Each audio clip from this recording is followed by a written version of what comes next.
Bismillahirrahmanirrahim. Assalamualaikum warahmatullahi wabarakatuh.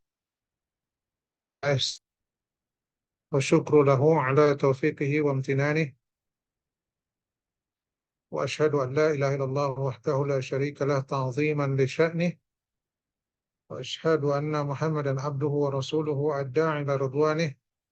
Sallallahu alaihi wa ala alihi wa ashabihi wa ikhwanih wa sallama tasliman katsira. Amma ba'd. Ikhwani fillah wa akhwati fid din rahimani wa rahimakumullah. Kita panjatkan segala puji dan syukur kita kepada Allah Azza wa Jalla, yang mana pada hari yang barokah ini kita dipertemukan kembali oleh Allah Subhanahu wa taala dalam kajian kita, kajian rutin pekanan di Riyadh Mengaji, ya. Kita membahas kitab Al-Fiqh Wal-Manhaji ala Madhhab Al-Imam Syafi'i, yang pada pertemuan ini kita sudah masuk kepada Kitabus Shalah, ya. Kitabus Shalah, pembukaan, mukaddimah insyaallah pada pertemuan hari ini. Mudah-mudahan apa yang kita kerjakan ini merupakan uh, tanda kebaikan yang Allah inginkan atas diri kita. Dan semoga ini memudahkan kita di dalam menggapai surganya kelak. Amin ya rabbal alamin. Tapi ikhwani fillah wa akhwati fid din yang dicintai oleh Allah Subhanahu wa taala, uh, sebagaimana biasa, ya, muallif, ya, menjelaskan dahulu makna daripada pembahasan yang akan dibahas, ya. Jadi kita masuk pada pembahasan Kitabus Shalah. Apa itu makna daripada sholat? Makna daripada sholat secara bahasa adalah doa bil khair. Doa bil khair, ya, yakni doa atau permohonan untuk kebaikan, ya. Doa untuk kebaikan yang namanya as-shalah. Nah, ini disebutkan di dalam firman Allah Subhanahu wa taala surat At-Taubah ayat 103. Ya, Allah berfirman, "Wa shalli 'alaihim inna salataka sakanun lahum." Dan berdoalah untuk mereka. Ya, karena sesungguhnya doa kalian itu menjadi sakanun, ya, ketentraman bagi mereka. Ketentraman jiwa bagi mereka. Ya, jadi sholli di sini maksudnya bukan sholat secara istilah, tapi yang dimaksud adalah doa. Jadi secara bahasa. Ya, ini maksudnya ud'ullaha lahum bil maghfirah. Ya, ini mohonkan kepada Allah ampunan untuk mereka. Ini maksud daripada sholli alaihim dalam ayat ini. Ya, ini makna secara bahasa, ya. Makna secara lughah. Kemudian apa maknanya secara istilah? Ya, menurut istilah para fuqaha, maksud daripada salat itu adalah aqwalun wa af'alun makhsusah. Ini satu kalimat yang mengandung atau satu istilah, ya, yang merupakan perkataan-perkataan, ya, kalimat salat atau salat itu secara istilah adalah perkataan-perkataan dan perbuatan-perbuatan yang makhsusah, yang khusus, ya, yang tertentu, yang uh, tuftatahu bitakbir, yang dibuka dengan takbir, diawali dengan takbir, kemudian uh, ditutup dengan taslim, ini dengan salam. Jadi diawali dengan takbir, diakhiri dengan salam. Jadi sebuah perbuatan, baik itu perkataan ataupun perbuatan yang khusus, ya, ya, artinya ada tata cara tertentu, perbuatan dan ucapan-ucapannya itu tertentu di dalam syariat, yang mana amal ini diawali dengan apa? Takbir dan diakhiri dengan taslim. Ya, ini secara istilah yang ma'ruf, masyhur di kalangan para fuqaha. Dan kenapa sholat itu disebut sholat, ya, secara istilah ini kok dinamakan sholat, itu kenapa? Karena memang sholat itu mengandung doa. Sholat yang kita lakukan itu mengandung doa. Atau sebagian besarnya berupa, ya, tidak melulu berupa doa, tetapi ada sebagian besar daripada bacaan-bacaan yang kita baca dalam sholat itu merupakan doa. Ya, baik itu qiraah, Quran, ataupun kemudian zikir-zikir, dan juga doa. Ya. Nah, makanya karena sebagian daripada sholat itu berupa doa, makanya dinamakan sholat. Dan ini kalau di dalam bahasa Indonesia juga ada yang sama penamaan semisal ini, ya. Jadi yang apa sih namanya? Kalau dalam bahasa Indonesia itu ada majas itu, ya. Istilahnya itu ada apa? em, ya, menyebutkan sebagian tapi yang dimaksud adalah keseluruhan. Itu. Ya, dalam bahasa Indonesia ada juga kan yang seperti itu, ya. Jadi kita menyebutkan sebagian daripada satu perkara tapi yang dimaksud adalah keseluruhannya. Ya, contoh misalnya eh, saya sudah lama tidak melihat batang hidungnya.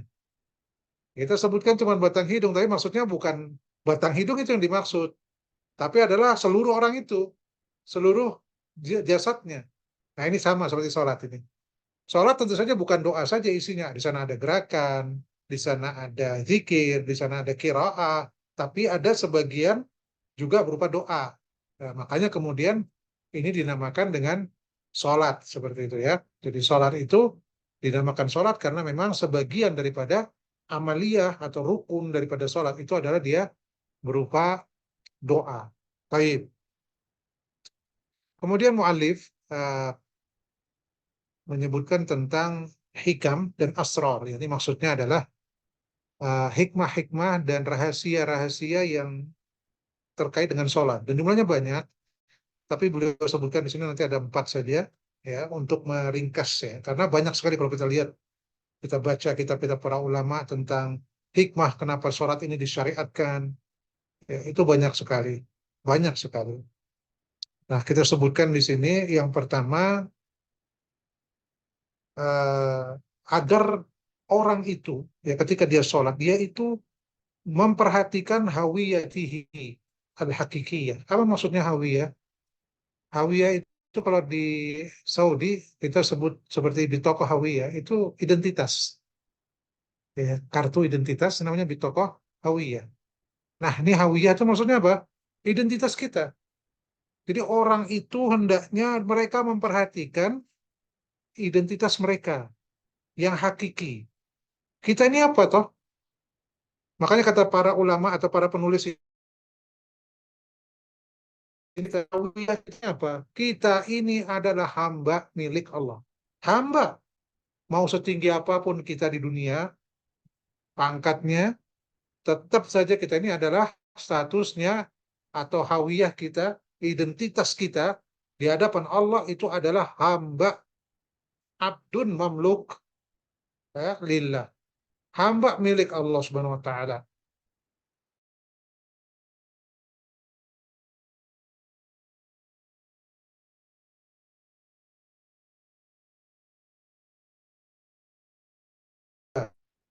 Jadi kita sholat 5 kali sehari, yang wajib pun kita setinggi apapun, tetap ketika dipanggil sholat ya harus sholat. Masuk waktu sholat ya harus sholat. Nggak peduli mau presiden kek, mau tukang becak kek, mau tukang pungut sampah kek, ya, sama saja. Ketika masuk waktu sholat wajib sholat. Karena anda semua, kita semua ini adalah hamba. Inilah hawiyah al-hakikiyah. Ya, inilah hawiyah kita, identitas kita yang sejatinya seperti itu. Nah, ini diingatkan terus. Karena memang ketika kita sibuk dengan urusan dunia, ya, kita kadang sibuk dengan orang lain, kita lupa. Ya, mungkin di kerjaan kita atasan, ada bawahan, kadang terselip, mungkin rasa sombong, atau merasa tinggi diri, atau yang semisal itu. Ketika sholat, eh, yang karyawan bawahan malah jadi imam karena dia bacanya lebih baik. Ingat, Anda ini hamba, nggak usah nggak usah sombong gitu loh. Diingatkan ketika sholat itu. Iya. Maka sholat ini akan mengingatkan kita kembali bahwa kita ini adalah seorang hamba Allah Subhanahu wa taala. Sehingga kita harus senantiasa rendah hati, tidak takabur, tidak sombong, tidak meremehkan manusia, tunduk patuh kepada perintah Allah Subhanahu wa taala, siapapun kita. Baik, itu yang pertama. Ya, intibahul insan ila hawiyatihi al-hakikiyah. Kemudian yang kedua yang disebutkan di sini, ya, agar di dalam diri kita itu ya, kita merasa yakin bahwasanya tidak ada yang bisa menolong kita dan tidak ada yang bisa memberikan nikmat kepada kita yang hakiki kecuali Allah Subhanahu wa taala. Ya. Jadi dengan sholat itu akan menumbuhkan keyakinan di dalam jiwa seseorang ya bahwasanya tidak ada yang menolong dan tidak ada yang memberikan nikmat kecuali Allah Subhanahu wa taala. Karena kalau kita bekerja atau kita sedang apa ikhtiar atau yang lain ya, kadang kita lupa karena mungkin kita dalam kehidupan sehari-hari kita mendapatkan kemudahan dari teman, kemudian kita kemudahan dari peralatan yang kita miliki, kemudahan macam-macam kemudahan ya, macam-macam pertolongan kita dapatkan untuk apa yang kita lakukan sehari-hari. Mungkin dari anak-anak kita, dari istri kita, dari alat-alat yang kita miliki, dari harta yang kita miliki, dari teman yang ada di sekitar kita, dari bawahan, ya. Ini semua hanya wasilah ya ikhwan. Ini wasilah, hanya jalan saja, hanya sebab saja kita mendapatkan apa yang kita inginkan. Ya. Namun pada hakikatnya itu semua adalah dari Allah Subhanahu wa taala. Ya Allah yang menundukkan itu semua. Apa-apa yang ada di sekeliling kita ditundukkan oleh Allah. Ya Allah jadikan itu sebagai jalan, sebab kita mendapatkan nikmat, kita mendapatkan kemudahan, kita tersingkir, terhindar dari malapetaka. Itu semua hanya jalan atau sebab, tapi semuanya sebenarnya adalah Allah Subhanahu wa taala yang memang menundukkan mereka, menjadikan itu sebagai sebab, menakdirkan itu ya menjadi sebab sehingga kita kemudian mendapatkan kemaslahatan, mendapatkan ya, seperti itu. Nah, karena kadangkala seorang itu lupa ya, kalau dia terus mendapatkan kenikmatan, kemudahan, dia lupa kalau itu semua dari Allah Subhanahu wa taala. Nah, dengan sholat ini ya, dengan sholat ini kemudian apa? Diingatkan ya, nikmat-nikmat yang kalian dapatkan itu semua adalah dari Allah Subhanahu wa taala. Bayangkan kita 5 kali diingatkan dalam sehari. Sebelum kita aktivitas kita diingatkan. Subuh itu kita bangun subuh, ya kita sholat, kita diingatkan. Ini kita belum mulai aktivitas kerja, belum berangkat kerja, belum mulai aktivitas sehari-hari, baru awal hari, ya kan? Subuh kita sholat sudah diingatkan. Nanti kemudian pagi kita sudah sibuk dengan pekerjaan kita, sibuk dengan urusan masing-masing, ya rezeki yang kita dapatkan sepanjang pagi itu. Siangnya kita diingatkan. Ini semua adalah karunia dari Allah SWT. Diingatkan kita dengan sholat.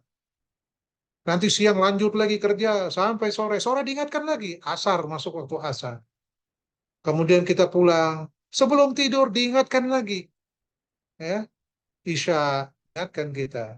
Ya. Apa yang sudah kita peroleh hari ini semua adalah kemudahan dari Allah Subhanahu wa Ta'ala. Ya, jadi seperti itu.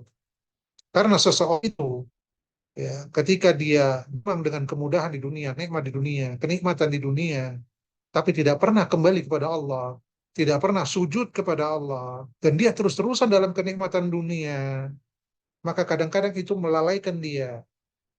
Ya. Nah, oleh karena itu ada sholat ini untuk mengingatkan kembali. Ya. Dan tidak ada ibadah yang dilakukan sebanyak sholat ini. Kalau kita lihat rukun-rukun Islam itu, ya, apakah itu puasa, zakat, puasa setahun sekali. Zakat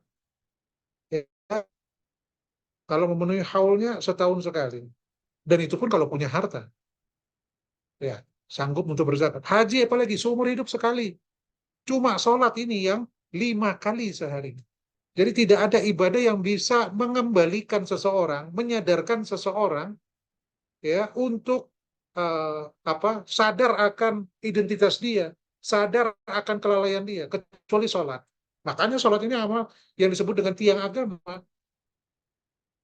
yang dikatakan imaduddin, tiang agama itu sholat. Ya. Ya, karena apa? Karena memang ini yang membuat seorang itu bisa istiqomah. Semakin dia rajin sholatnya, semakin bisa dia istiqomah. Karena diingatkan terus, diingatkan terus, diingatkan terus seperti itu. Iya. Taib. Itu yang kedua. Yang ketiga, sholat itu akan membuat seseorang apa? Memiliki waktu untuk taubat. Rasulullah SAW ya itu tidak kurang dalam sehari itu beristighfar sampai 70 kali dan satu riwayat sampai 100 kali. Mi'ata marrah ya, 100 kali taubat kepada Allah, istighfar. Ya. Dan salah satu tempat yang paling pas ya, yang paling ideal, paling pas orang itu mau taubat adalah sholat, ketika sholat. Ya.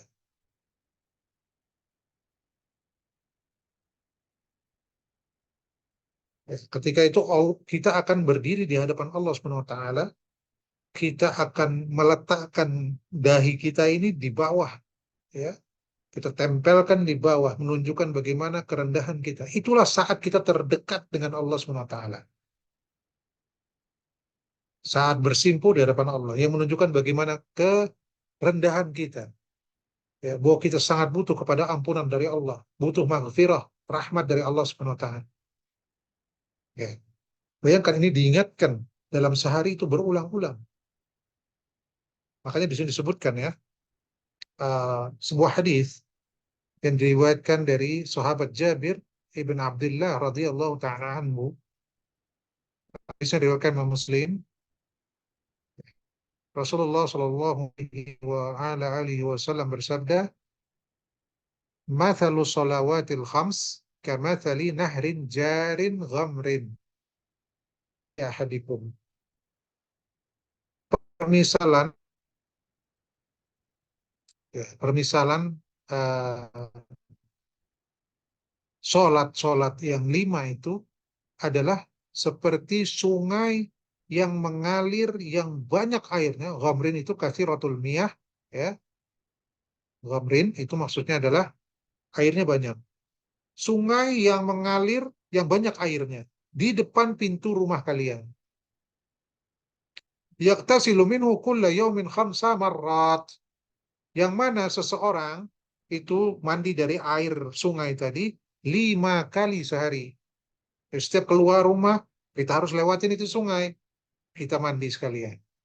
Setiap kali keluar rumah, kita keluar rumah 5 kali. Setiap kali keluar rumah kita harus melewati sungai tadi. Berarti kita mandi, kita membasuh diri kita. Eh, Maka Al Hasan mengatakan, wa ma yubqa dzalika minad daram. Apalagi yang tersisa dari kotoran. Ya, apalagi yang tersisa dari kotoran. Nggak ada bersih ya ikhwan. 5 kali kita mandi berapa kali sehari rata-rata? 2 kali sehari kan? Kalau di Indonesia rata-rata 2 kali ya. Pagi sama sore. Kalau di Saudi jarang mungkin orang mandi. Karena memang iklimnya kering. Orang nggak gampang keringetan ya. Di Indonesia kan iklimnya lembab, sehingga mudah keringetan, sehingga sering mandi. Kalau di Saudi mungkin kalau apalagi kalau musim dingin ya, wah itu lebih-lebih lagi. Musim panas saja mungkin cuma sore atau sekali sehari mungkin. Ya, mandinya setiap mau kerja saja. Ya, karena memang di sini beda dengan di Indonesia ya. Jadi kita tidak keringetan, tidak gampang keringetan dan apa namanya relatif tidak berdebu. Ya berdebu tapi tidak sampai kotor begitu ya. Jadi apa badan itu nggak kelet gitu istilahnya. Jadi ya ala kulli hal Bayangkan kalau kita mandi 2 kali sehari aja bersih gitu kan.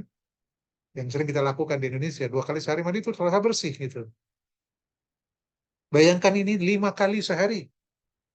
Makanya dikatakan oleh Al Hasan apa? Wa yubqa dzalika minad daran. Maka apalagi yang tersisa dari kotoran? Nggak ada. Tiap berapa jam mandi, tiap berapa jam mandi. Gimana nggak bersih? Nah, inilah rahasianya sholat. Ya. Jadi ketika itu orang akan senantiasa membersihkan dirinya dengan sholat-sholat yang dilakukan. Nanti disebutkan hadisnya ya, bahwasanya sholat-sholat itu nanti akan menghapuskan dosa-dosa yang ada di antaranya. Ya, itulah ya apa namanya di antara hikmah dan apa namanya rahasia daripada sholat. Kemudian yang keempat disebutkan di sini, sholat itu adalah ghidaan mustamirran li aqidatil iman. Sholat itu adalah santapan rohani, ghida makanan, santapan rohani yang berkesinambungan. Untuk apa? Untuk akidah kita. Ya. Karena kita ini setiap hari ketika kita berusaha bekerja, ketemu orang, aktivitas sehari-hari, interaksi dengan orang yang bermacam-macam di luar sana. Ya, ada yang taat, ada yang saleh, ada yang taleh, ya. Ada yang muti', ada yang muhti atau orang yang ma'asi, yang melakukan perbuatan-perbuatan maksiat. Ya. Yang itu semua apa ya ikhwan? Itu menyebabkan kita, mempengaruhi kita gitu loh. Ya, itu semua mempengaruhi kita, mempengaruhi akidah kita, cepat atau lambat, pelan-pelan. Ya, syubhat-syubhat dan syahwat itu mempengaruhi akidah. Jangan dianggap enteng. Ya, jangan menganggap bahwasanya oh saya ini kuat, iman saya mantap, kuat. Saya nggak mungkin terpengaruh dengan yang begini. Ini jangan seperti jangan merasa aman dari yang seperti ini. Ya, ini ini akidahnya orang-orang Murji'ah seperti ini yang menganggap bahwasanya perbuatan maksiat, dosa-dosa besar tidak mempengaruhi keimanan, tidak memudaratkan keimanan. Kita Ahlussunnah wal Jamaah, camkan ini baik-baik, ya, sangat berhati-hati terhadap dosa-dosa ini, maksiat-maksiat itu, kecil maupun apalagi yang besar. Karena yang kecil ini kalau ditumpuk terus, maka jadi akan besar dia. Semakin lama orang akan semakin jauh. Was-was syaitan akan semakin banyak, terus masuk, masuk, masuk, masuk, sampai akhirnya keluar dia daripada keimanan. Lupa total dia dari akidahnya. Ya.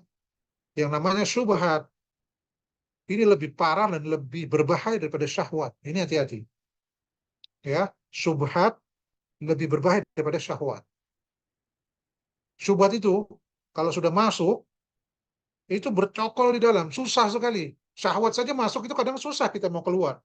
Orang yang syahwatnya dengan harta, ingin memperkaya diri dengan berbagai macam cara, susah dia mau keluar dari situ. Walaupun masih diharapkan dia bisa keluar, tapi susah. Apalagi syubhat. Bahayanya syubhat itu ketika dimasuk ke dalam jiwa kita, bercokol dari dalam, ya, susah kita mau keluar daripada syubhat. Karena apa? Karena kita merasa apa yang dilakukan itu benar, apa yang kita syubhat yang masuk itu benar gitu loh. Ya. Padahal sebenarnya hakikatnya dia adalah kesalahan. Cuman kita merasa itu adalah kebenaran. Inilah syubhat.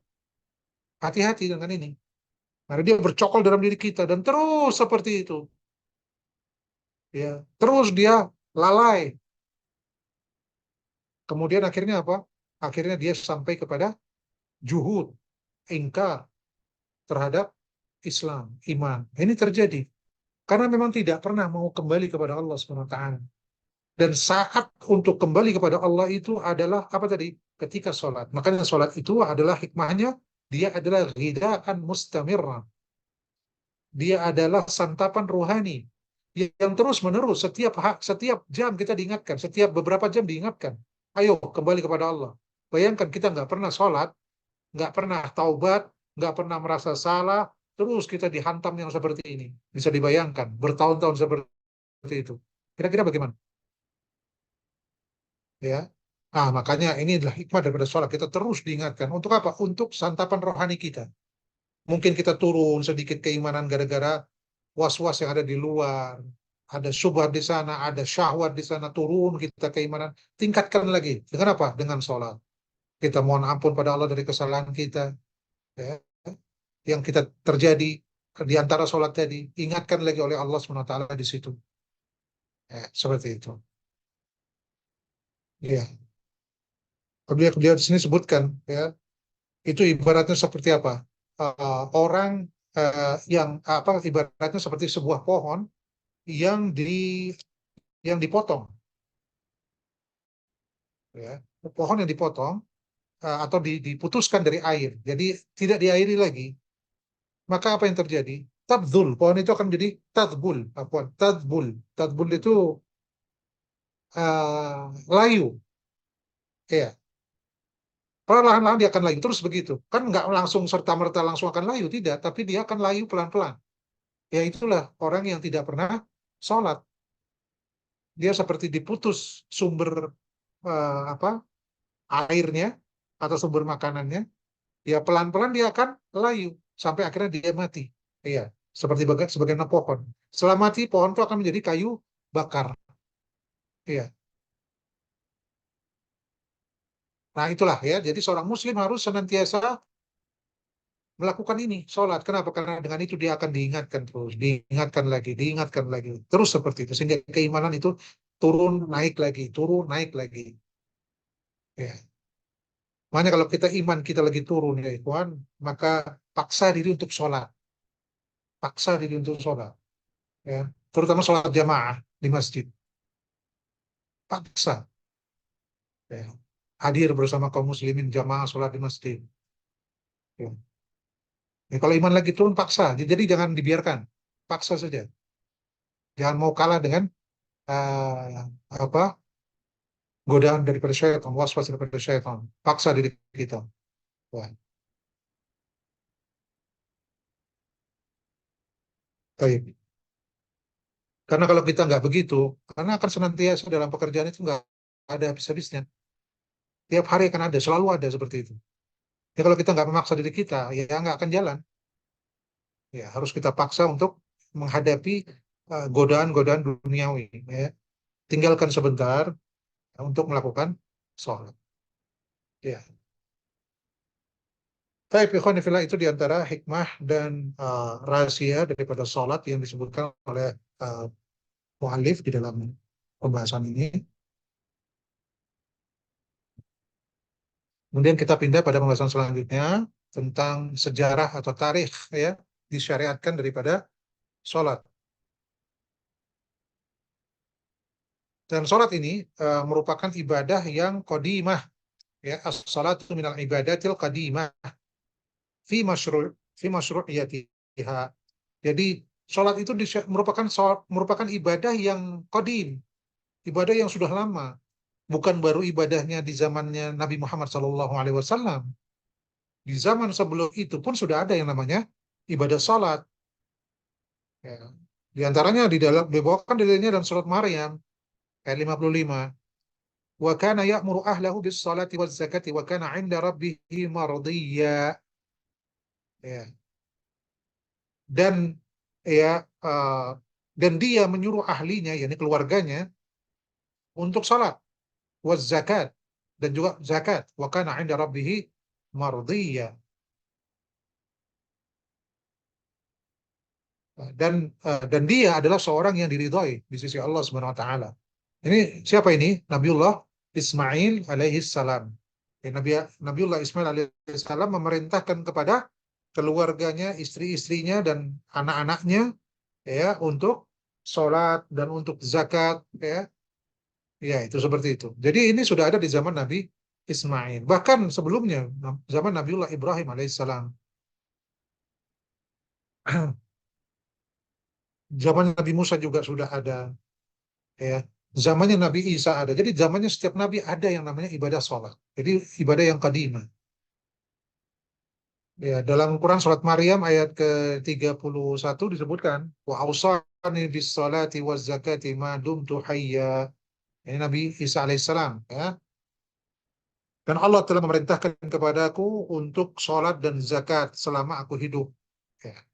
Nah, ini menjadi dalil bahwa sholat itu merupakan ibadah yang sudah lama, bukan bukan ibadah yang hanya ada pada zamannya Nabi Muhammad SAW. Nah, ketika Nabi Muhammad SAW diangkat sebagai nabi, beliau sholatnya itu eh, 2 rakaat.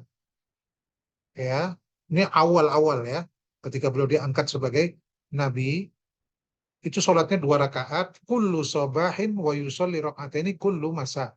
Jadi 2 rakaat setiap pagi dan 2 rakaat setiap sore. Jadi sholatnya 2 kali. 2 rakaat pada waktu pagi dan 2 rakaat pada waktu sore. Ini yang disebutkan oleh Allah Subhanahu Wa Taala dalam surat Al-Mu'min. Ya, wasabbih bihamdi rabbika bil ashiyyi wal ibkar. Ya,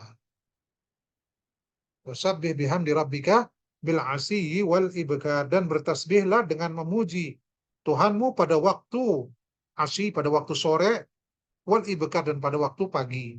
Nah, ketika itu ya, sholatnya adalah 2 rakaat, ya 2 rakaat setiap pagi dan 2 rakaat lagi setiap sore. Baik. Nah, kemudian sholat yang maktubah, sholat yang wajib, kapan itu?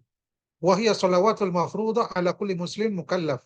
Ya, ini sholat-sholat yang diwajibkan pada setiap muslim yang mukallaf. Ya, ini ada 5 dan kita semua sudah apa namanya, semua orang, ya, semua kaum muslimin sudah tahu ini. Ini bukan lagi perkara yang tersembunyi. Semua kaum muslimin besar kecil, tua muda, ya, sehat maupun sakit, semua tahu bahwa sholat di dalam Islam yang diwajibkan 5, tidak kurang tidak lebih, 5 saja. Subuh, zuhur, asar, maghrib, isya, tidak luar kurang tidak lebih, ya. Dan sholat ini yang 5 ini diwajibkan ya kepada Rasulullah SAW ketika beliau diisrakan, ya, ketika beliau diisrakan pada satu malam ke Baitul Maqdis, kemudian dimi'rajkan ya ke Sidratul Muntaha, yang kemudian Allah Subhanahu wa taala mewajibkan kepada nabi kita, ya, dan juga kepada umatnya, ya, sholat 50 kali ketika itu. Jadi ketika beliau dimi'rajkan itu pertama kali menerima perintah sholat wajib itu 50 kali sehari semalam. Nah, ini kemudian diringankan oleh Allah sampai akhirnya dijadikan hanya 5 kali saja. Jadi 5 kali tapi pahalanya seperti 50 kali. Ya, jadi khamsun fil ada wal fi'lu, ya, wa khamsuna fil ajr. Paham ya, kawan ya? Jadi 5 kali secara penunaiannya, 5 kali sholat, tetapi itu setara dengan 50 kali secara ajarnya, secara pahalanya. Ini adalah keistimewaan umat Nabi Muhammad SAW. Sholatnya, amaliannya sedikit, tapi pahalanya besar. Ya. Jadi khamsun fil ada, ya, ini maksudnya 5 kali dalam hal menunaikannya 5 kali saja, tapi setara dengan pahala yang setara 50 kali sholat. Sebagaimana di awal ketika Allah SWT memerintahkan itu adalah 50 kali sholat sehari semalam. Dan karena kerahmat dari Allah, ya, kasih sayangnya kepada umat ini, ya, kasih sayang Rasulullah kepada umatnya, maka kemudian ditakhfif, diringankan sampai menjadi 5 kali saja. Maka sungguh kebangetan kita ini, sudah diringankan seperti ini, kita masih malas untuk sholat. Nganggap remeh sholat. Ini udah kebangetan banget. Ya. Sudah ada 5 kali, dikasih pahala 50 kali, masih malas juga. Ini kan kebangetan yang seperti ini. Ya. Baik. Disebutkan hadis yang menjadi dalil ya akan masalah ini, hadis Isra dan Mi'raj yang diriwayatkan Imam Al-Bukhari dan juga Imam Muslim, anna Rasulullah sallallahu alaihi wasallam qala furija an saqfi baiti wa ana bi Makkah. Jadi eh, atap rumahku itu dibuka, disingkap, ya. Dan aku waktu itu di Makkah. Fanazala Jibril, kemudian Jibril turun. Tsumma akhadha biyadi. fa'araja bi ila sama. Kemudian Jibril mengambil tanganku dan kemudian memi'rajkan aku ke langit. Mi'raj, ya, naik ke langit. Fafaradallahu ala ummati khamsina salatan. Maka kemudian Allah di langit itu Allah kemudian memerintahkan Rasulullah, ya, sampaikan ini kepada umatnya, ya ini apa? 50 kali salat. Faraja'tuhu faqala hiya khamsun wa hiya khamsun. Maka kemudian aku kembali kepada Allah, ya, dan diringankan. Maka dia adalah 5 kali secara adat tadi dan setara 50 kali secara pahala. Ya.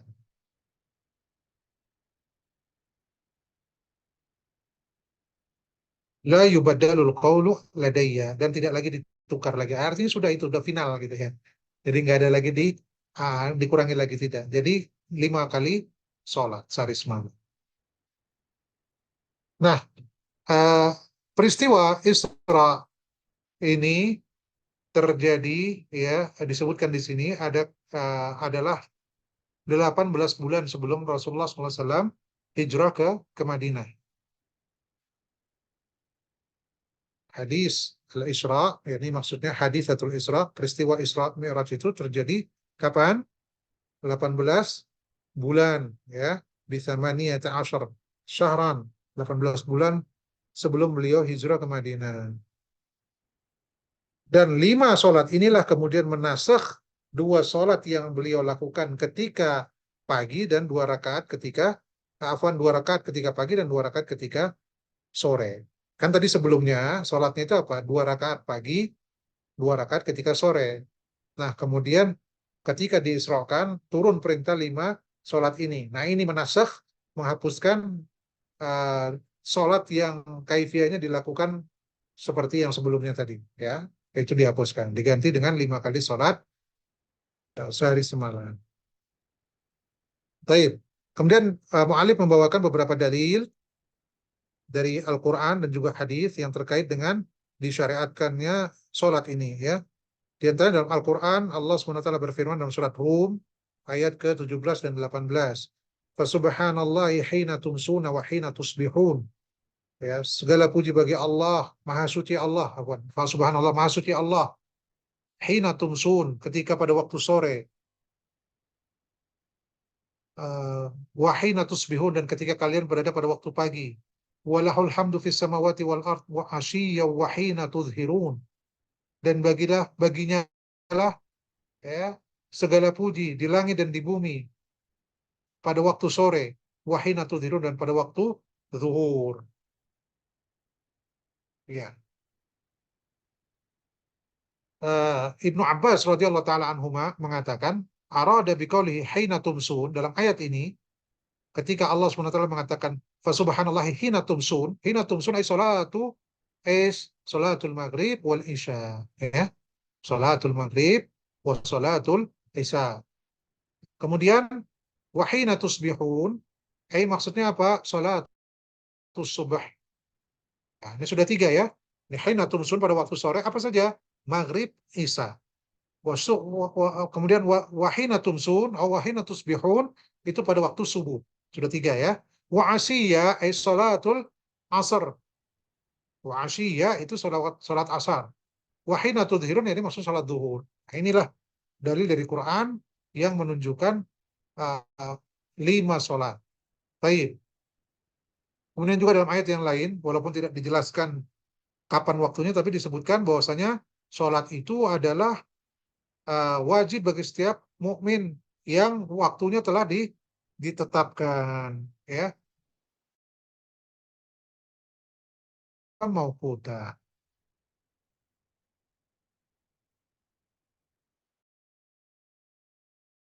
Mukmin dan telah ditetapkan waktunya, cuma tidak disebutkan waktunya dalam ayat, surat apa, An-Nisa ini. Disebutkan dalam ayat yang lain tadi, surat Ar-Rum. Taib. Dalam hadis diantaranya adalah hadis Isra yang terdahulu, itu dalil diwajibkannya sholat. Kemudian juga ada hadis yang lain riwayat Imam Al-Bukhari dan Imam Muslim dari Ibnu Abbas radhiyallahu taala anhuma, anna Nabiy sallallahu alaihi wasallam ba'atha Mu'adzan radhiyallahu anhu ila al-Yaman. Ini hadis ketika Rasulullah mengutus Mu'adz bin Jabal ke Yaman sebagai dai dan sebagai hakim, ya, di negeri Yaman. Rasulullah mengatakan kepada Mu'adz, "Ud'uhum ila syahadati alla ilaha illallah." Jadi yang didawai oleh Mu'adz bin Jabal adalah orang-orang Nasrani. Ya, orang-orang Nasrani yang merupakan penduduk Yaman ketika itu, mayoritasnya. Kata Rasulullah, seru mereka, dakwakan mereka kepada syahadat alla ilaha illallah wa anni Muhammadar Rasulullah. Ya, dua kalimat syahadat. Fa inhum ata'uka lidzalik fa'alimhum anna Allah qad iftarada 'alaihim khamsa salawatin fi kulli yaumin wa lail. Ya. Maka kalau mereka mentaati kamu dalam masalah syahadat tadi, mereka mengucapkan dua kalimat syahadat, maka ajarkan kepada mereka, ya, beritahu mereka bahwasanya Allah mewajibkan atas mereka 5 kali sholat sehari semalam. Nah, ini juga menjadi dalil bahwasanya sholat itu 5 kali sehari semalam. Ya. Kemudian juga hadis yang lain, hadis ketika Rasulullah SAW berkata kepada A'rabi, yang mana A'rabi ini seorang Arab Badui, ya, Arab dusun, yang dia bertanya kepada Rasulullah, amma yajibu alaihi minas shalah, apa yang diwajibkan kepada dia daripada sholat. Apa saja itu sholat yang wajib itu? Kata Rasulullah, khamsu salawatin fil yaumi wal lail. 5 kali sholat sehari semalam. Kemudian si Arabi tanya lagi, hal alayya ghairuha? Apakah ada lagi sholat yang lain yang wajib atasku? Kata Rasulullah, la, illa an tatawwa'na. Tidak kecuali tatawu. Jadi nggak ada lagi sholat wajib. Yang ada sholat itu apa? Selain yang 5 tadi, dia adalah sholat tatawu, sholat sunnah. Ya, illa an tatawwa'a. Ya. Hadis dari Imam Bukhari dan juga Imam Muslim. Taib, ikhwani fillah yang saudara Allah SWT. Setelah kita mengetahui dalil-dalil yang menjadi landasan bahwasanya sholat itu wajib, ya, sholat wajib yang 5 itu, maka kemudian beliau di sini menyebutkan tentang kedudukannya dalam agama kita. Dan kalau kita lihat tadi ya, ketika kita membahas tentang hikmah, kemudian membahas tentang rahasia-rahasia sholat, kenapa sholat itu sebegitu pentingnya, maka kita akan melihat bagaimana kita akan mengetahui bahwasanya kedudukan sholat ini sangat tinggi dalam Islam. Kalau kita bandingkan dengan ibadah-ibadah yang lain yang termasuk dalam rukun Islam saja, ya, maka tidak ada yang mengalahkan sholat, ya, secara afdoliyahnya. Makanya dikatakan di sini as-sholatu afdalul ibadat al-badaniyah alal itlaq. Ibadah badaniyah secara mutlak, secara mutlak itu adalah sholat. Sebutkan di sini dalilnya, ketika ada seseorang datang kepada Rasulullah SAW, bertanya kepada Nabi tentang afdalul a'mal, amal apa yang paling utama? Kata Rasulullah, as-salat. Terus ditanya lagi, itu mama, kemudian apa wahai Rasulullah? As-salat, kata Rasulullah. Qala thumma ma? Qala as-salat. 3 kali diulang, 3 kali jawabannya sama. Ditanya apa yang paling utama ibadah itu? Salat. Ditanya setelah itu apa? Salat. Setelah itu apa? Ya salat. 3 kali menunjukkan bagaimana pentingnya salat. Ya, baik. Kemudian juga dalam Sahih Bukhari dan Muslim disebutkan sebuah hadis, ya, bahwasanya uh, dua salat dua salat yang ditunaikan oleh seorang muslim itu menjadi kafarah lima bainahuma minadz dzunub, menjadi kafarah penghapus dosa yang ada di antara keduanya. Ya, dosa kecil yang ada di antara keduanya dihapuskan dengan salat. Otomatis terhapuskan. Kalau dosa besar harus dengan taubat. Ya. Jadi menghapuskan kesalahan-kesalahan. Sebenarnya disebutkan dalam hadis Abu Hurairah yang dibawakan di sini, ya. Riwayat Imam Al-Bukhari, qala Rasulullah SAW, as-salawatul khamsu yamhullahu bihal khotoya. Salat yang 5 itu Allah hapuskan dengannya kesalahan-kesalahan. Ya. Kemudian juga hadis riwayat Muslim dari Utsman radhiyallahu taala anhu, qala Rasulullah SAW, man atammal wudu kama amarahu Allah taala fassalawatul maktubat kaffaratun lima bainahunna.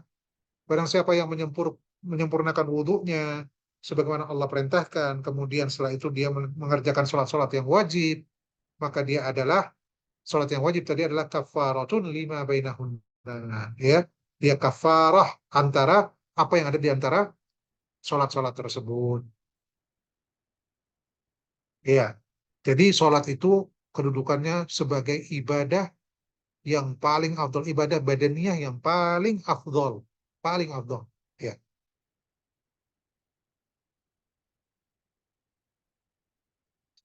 Dan karena dia adalah ibadah yang paling afdol, maka ketika seseorang menganggap remeh, ya, menganggap sholat itu tidak penting, dia tunda-tunda sholatnya sampai akhir waktu, bahkan sampai keluar dari waktu, ya. Atau bahkan dia meninggalkan itu sama sekali, tidak sholat sama sekali, maka hati-hati. Kalau terus begini, lama-lama bisa kufur, bisa kafir. Bisa kafir lama-lama. Tadi ya, kalau orang itu nggak pernah sholat, dia akan bergelimang dengan dosa, dia akan semakin jauh dari Allah. Semakin berat dia untuk kembali kepada Allah. Akhirnya syubhat-syubhat itu bercokol terus, ya, bercokol terus, sampai akhirnya dia juhud, ingkar. Itu bukan rahasia, itu terjadi. Ya, seperti itu. Maka jangan dianggap remeh. Setan itu nggak akan langsung menggoda manusia untuk meninggalkan sholat, nggak, pelan-pelan. Di antaranya apa? Digoda supaya mengakhirkan dulu. Ya, sholat itu diakhirkan. Ini diantara apa, godaan syaitan. Sibuklah dengan pekerjaan inilah, dengan itu nantilah, masih ada waktu. Oh, masih masih 2 jam lagi. Nanti sudah 1 jam berlalu, masih 1 jam, santai. Tiba-tiba tinggal waktu sedikit, tidak sempat untuk menyempurnakan sholatnya. Bahkan rakaat pertama tidak sempat. Sudah terakhir waktunya sudah. Ini kan sudah masuk pada waktu yang haram. Ya, dia berdosa dengan itu. Dan dia tunda-tunda sholat. Nanti akan ada pembahasan insya Allah. Bagaimana hukumnya? Baik. Kemudian hadis yang lain riwayat Imam Ahmad, hadis Ummu Aiman radhiyallahu taala anha, anna Rasulullah sallallahu alaihi wasallam qaal la tatruki as-salata muta'ammidan. Rasulullah berkata kepada Ummu Aiman, jangan kamu tinggalkan salat secara sengaja. Fa innahu man taraka as-salata muta'ammidan faqad bari'at minhu dhimmatullahi wa rasulihi. Maka barang siapa yang meninggalkan salat dengan sengaja, ya, maka apa namanya? Lepas dari penjagaan Allah Subhanahu wa taala dan Rasulnya, terlepas darinya. Nggak ada tanggungan, artinya ya kalau bisa jadi kafir dengan sebab itu, karena sudah nggak dalam zimmatullah, sudah tidak dalam jagaan dari Allah Subhanahu wa taala. Bari'at minhu zimmatullah wa rasulihi. Ya. Nah, maka kemudian setelah itu muallif di sini membawakan hukmu tarikis sholat, hukum orang yang meninggalkan sholat. Ya, tarikus sholat imma an yakuna qad tarakaha kaslan au tahawunan au tarakaha juhudan laha au istighfafan biha. Jadi ada beberapa hal di sini. Ada orang meninggalkan sholat karena malas dan karena menganggap enteng. Tahawunan, kaslan, ya, menganggap remeh, menganggap enteng, atau karena malas. Ada yang meninggalkan sholat karena juhud, karena memang mengingkari wajibnya sholat. Istighfar kan ya sama, tahawun. Ya, ini menganggap itu nggak penting atau ringan, menganggap remeh.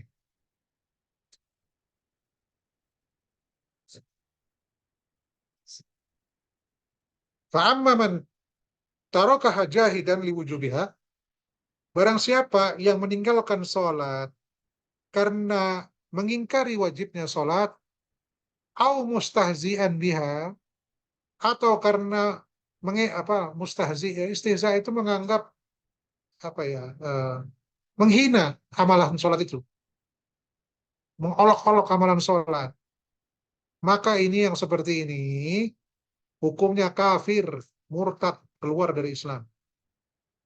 Nggak ada amalan sholat kalau dijadikan bahan untuk senda gurau. Hati-hati ya. Jadi jangan dijadikan istihza. Orang sholat kok diketawain. Hati-hati ini. Jatuhnya istihza. Ini sering nih yang seperti ini ya. Jadi jangan seperti ini. Ini istihza jatuhnya. Ya, fala ta'tadiru. Qad kafartum ba'da imanikum. Istihza ya. Mengolok-olok orang-orang yang melakukan sholat. Ini hati-hati ya. Yang seperti ini. Ya, jadi yang pertama jahidan liwujubiha au mustazian biha.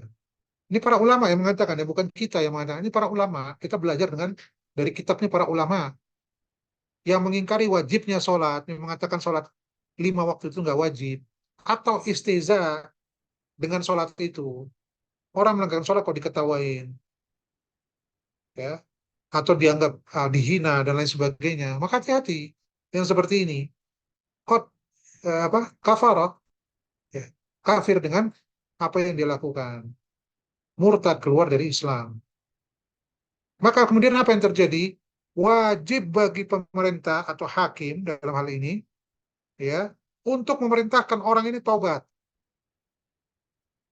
Jadi kalau ada orang meninggalkan sholat karena dia meyakini bahwa sholat itu tidak wajib, atau dia mengolok-olok orang yang sholat, atau mengolok-olok amalan sholat itu sendiri, keluar dia dari Islam, murtad, dan hakim akan menuntut dia, memerintahkan dia untuk apa? Taubat.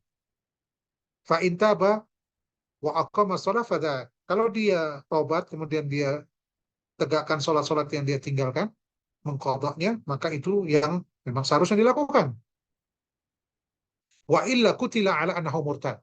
Kalau dia nggak mau tobat, maka dia dibunuh sebagai orang yang murtad.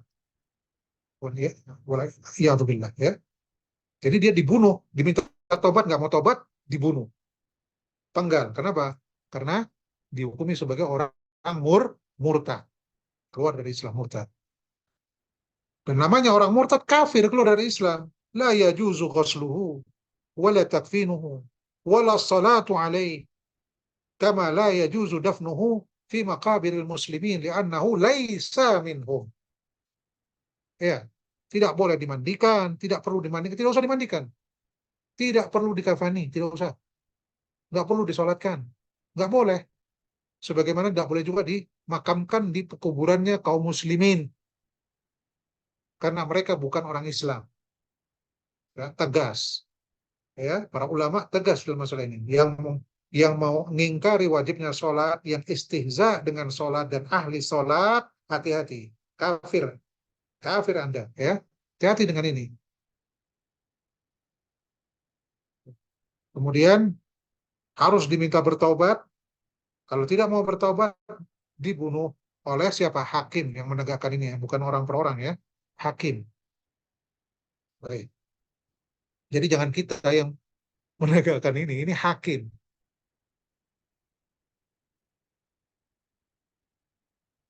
Baik, kemudian wa amma in tarakkaha kaslan wa huwa ya'taqidu wujubaha. Adapun yang meninggalkan sholat karena malas, ya, tapi dia meyakini masih kewajiban sholat itu, maka hakim akan membebani dia untuk mengqadha, ya, yukallifu man min kibalil hakim biqada'iha. Maka dia akan dibebani, diwajibkan untuk apa? Untuk mengqadhanya.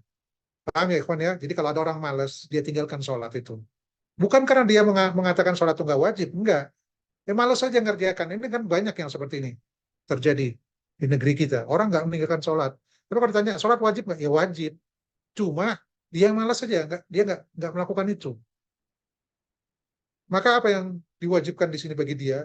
Hakim akan memaksa dia, mewajibkan dia untuk mengkodok sholat-sholat yang dia tinggalkan. Mau 10 tahun nggak sholat, ya 10 tahun dikodok. Ya. 10 tahun dikodok. Nggak ada istilahnya. Ya dikodok. Semua yang dia tinggalkan itu dikodok. Wajib. Dan dia harus taubat dari maksiatnya itu. Karena dia meninggalkan sholat. Dan dosa yang teramat besar. Meninggalkan sholat dosa besar sekali. Ya. Kalau dia nggak mau qadha bagaimana? Maka, nih perhatikan ini ya. Fa illam yanhat ila qada'iha. Kalau dia enggan untuk mengqadha. Mungkin karena terlalu banyak kan. Nggak mau dia qadha. Wajaba qatluhu haddan. Dibunuh juga. penggal juga, tapi sebagai had, bukan murtad. Jadi matinya dia, ya, yani baru qatlu haddan minal hudud al masyru'ah li usatil muslimin. Jadi dia dibunuh, ya, sebagai bentuk had, seperti orang zina, muhsan dirajam. Ini had. Orang yang membunuh orang dikisos, ini had. Orang mencuri potong tangan, seperti itu had. Yang tidak sholat maka dibunuh, hukumnya, hukum hadnya. Jadi jangan main-main dengan ini, ya. Ini bagi yang meninggalkan sholat secara sengaja, cuman karena malas, maka dia harus mengkodok yang dia tinggalkan. Itu pertama, kalau dia nggak mau kodok, maka dia akan dipenggal, dibunuh sebagai bentuk hak atas dia, sebagai hukuman buat dia karena dia meninggalkan perkara yang wajib, ya, di dalam Islam. Tetapi dia baru musliman ba'da qatlihi, maka tapi dia dianggap tetap muslim setelah dia dibunuh. Dan tentu saja karena dia dianggap muslim, maka jenazahnya harus diselenggarakan sebagaimana kaum muslimin yang lain yang meninggal. Harus dimandikan, dikafani, disolati, dan dikuburkan di pemakaman kaum muslimin. Ya. Kemudian para penulis di sini membawakan dalilnya, diantaranya adalah hadis riwayat Imam Al-Bukhari dan Imam Muslim dari Ibnu Umar radhiyallahu taala anhuma, anna Rasulullah sallallahu alaihi wasallam qaal umirtu an uqatilan nasa hatta yashhadu an la ilaha illallah wa anna Muhammadar Rasulullah wa yuqimus shalah wa yu'tuz zakah fa idza fa'alu dzalika asamu minni dima'ahum wa amwalahum illa bihaqqil Islam wa hisabuhum 'ala Allah, ya.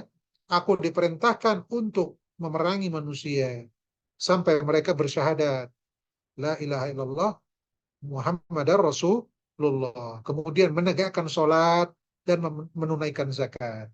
Ya, kalau mereka melakukan itu maka mereka akan terjaga, terlindungi darahnya dan hartanya, kecuali dengan hak Islam. Ya, kecuali dengan hak Islam. Wa hisabuhum 'ala Allah, dan hisabnya kembali kepada Allah Subhanahu wa taala. Nah, hadis ini menunjukkan apa ya, ikhwan? Barang siapa yang mengikrarkan dua kalimat syahadat, barang siapa berikrar mengucapkan dua kalimat syahadat tapi tidak mau sholat, ya, maka dia tidak dikafirkan, ya, tidak dikafirkan. Taib. Tapi dia diperangi. Kenapa? Karena masuk dalam hadis tadi. Umirtu an uqatilan nas. Ya, dalam hadis kan disebutkan begitu. Aku diperintahkan memerangi manusia sampai mereka bersyahadat, menegakkan sholat, membayar zakat. Ya. Jadi kalau dia bersyahadat tapi dia meninggalkan sholat, maka dia, selama dia tidak meyakini akan bolehnya apa namanya, bahwasanya sholat itu nggak wajib, maka dia diperangi juga sebagaimana disebutkan dalam hadis tersebut, ya, seperti itu.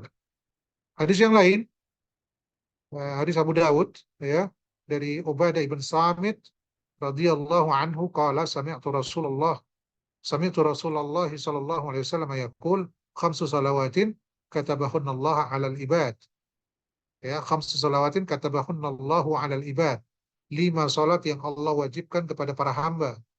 Faman ja'a bihinna lam yudayyi' minhunna syai'an istighfafan bihaqihinna kana lahu 'indallahi ahdun an yudkhilahul jannah. Ya.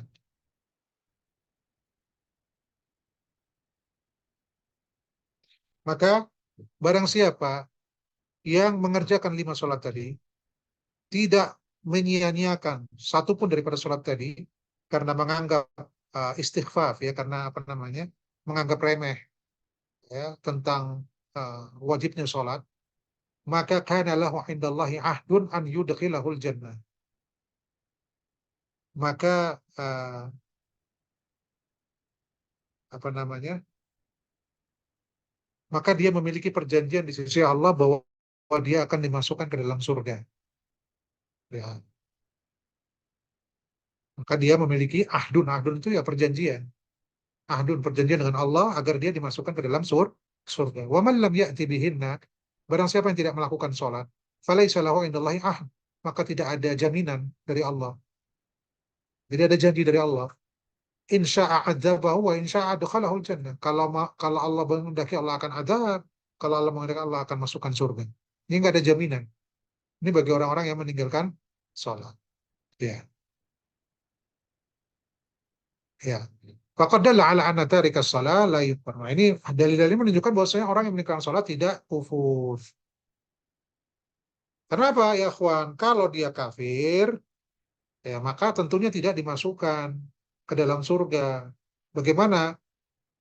Karena di sini kan disebutkan, ya, dalam hadis tadi ya disebutkan, wa man lam ya'ti bihinna falaysa lahu indallahi ahdun in syaa'a 'adzabahu wa in syaa'a dakhala jannah. Kalau Allah menghendaki Allah akan azab, kalau Allah menghendaki Allah akan masuk surga. Kalau dia kafir nggak akan masuk ke dalam sini, otomatis dia akan ke neraka. Nggak ada pilihan. Itu kalau kafir. Nah, ini menunjukkan bahwa seorang meninggalkan sholat, ya, selama dia bersalat tidak kafir, tidak kafir, ya. Dalam mazhab Syafi'i tidak kafir. Karena orang kafir la yadkhulul jannata qat'an. Orang kafir tidak akan masuk surga sama sekali. Nah, ini semua dibawakan selama, dalil-dalil ini dibawakan selama orang ini tidak mengingkari wajibnya sholat. Jadi karena dia istighfafan tadi.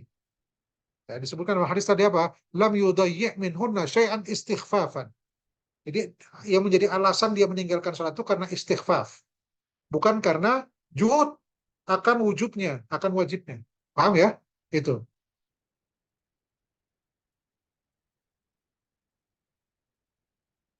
Nah, kemudian karena ada riwayat lain yang dijadikan oleh sebagian ulama mazhab, diantaranya mazhab Hambali, yang mengeluarkan orang dari Islam karena meninggalkan sholat. Ini diantara dalilnya. Inna bainar rajuli wa bainas syirki wal kufri tarkas sholat. Inna bainar rajuli wa bainas syirki wal kufri tarkus sholat. Ya, afwan tarkas sholat. Antara orang mukmin dengan orang syirik dan kufur itu adalah meninggalkan sholat. Nah, dalil ini oleh para ulama madzhab Syafi'i mahmulun ala tarki juhudan wa ingkaran li fardiyatiha. Ini kapan? Ini kalau dia juhud, yani mengingkari wajibnya, atau karena istizaan biha. Ya.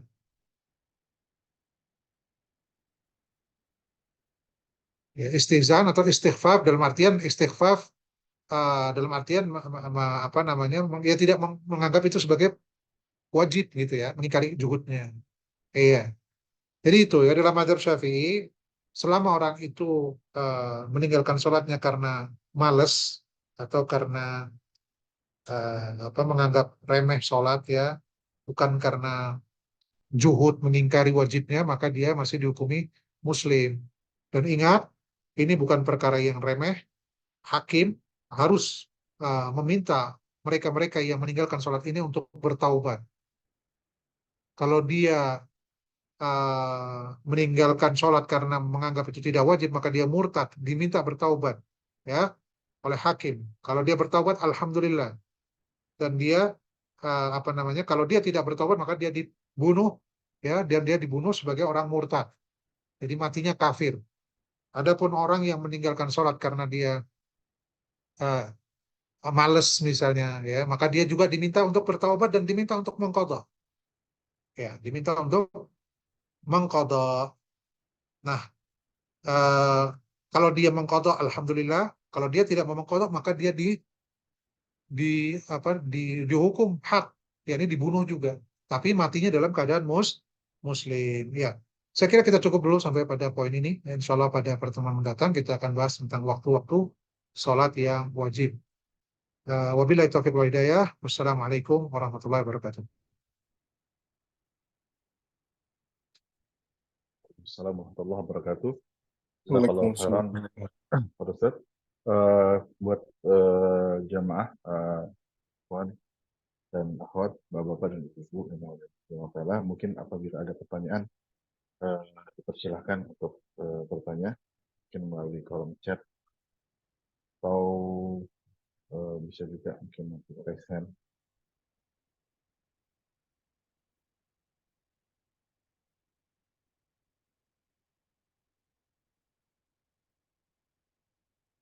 Ada pertanyaan Pak Dian atau bagaimana? Eh, saya tengok dulu kolom chat. Belum ada set di kolom chat. Belum ada ya? Bentar. Saya lihat dulu di partisipan ada yang raise hand atau enggak.